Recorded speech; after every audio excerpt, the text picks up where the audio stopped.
सूर्य ग्रहण कब और किस वक्त लगेगा, आज की इस वीडियो में हम आपको इसकी पूरी डिटेल्स बताएंगे।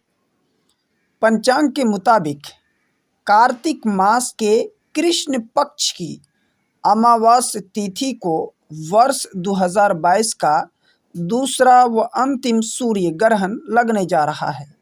यह सूर्य ग्रहण 25 अक्टूबर को भारतीय समय अनुसार दोपहर 4:29 पे शुरू होकर शाम 5:42 पे खत्म होगा।